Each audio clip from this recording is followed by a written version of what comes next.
आज कसं नियोजन केलेलं आहे सगळं?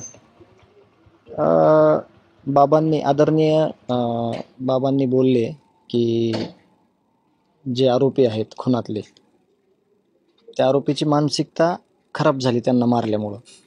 पण ही सगळी अपुरी माहिती त्यांच्याकडे असल्यामुळं ते असं बोलले. खरी माहिती अशी आहे की खंडणीसाठी ते आरोपी सगळे मस्साजोगच्या प्लॅन्टवर आले होते आवादाच्या. त्यांनी आमच्या गावातील दलित बांधव अशोक सोनवणे याला मारहाण केली, काठ्याने मारलं. त्याचे CCTV फुटेज आपल्याकडे आहेत. हा पुरावा आपण त्यांना दाखवायला घेऊन जाणार आहोत. आणि अशोकनं पण मग ह्यांचा खूनच करायला पाहिजे होता का, चापट मारली किंवा लाकडाने मारलं म्हणून. तर तसं न करता त्यांनी जे प्रतिनिधी होते गावचे संतोष अण्णा देशमुख यांना कॉल केला. संतोष अण्णा तिथे गेल्यानंतर त्यांना पण तेच करण्यात आलं. त्यांना पण गचंडी गुचंडी करण्यात आली. मग तुम्ही गावात आलात, तुम्ही चुकीचे कामं करायलात, तुम्ही खंडणी मागायलात. मग गावातील लोक त्यांच्यासोबत त्यांची हातापाई झाली. पण त्यांची मानसिकता काय होती ह्याच्यापेक्षा मी एक महत्त्वाची गोष्ट सांगतो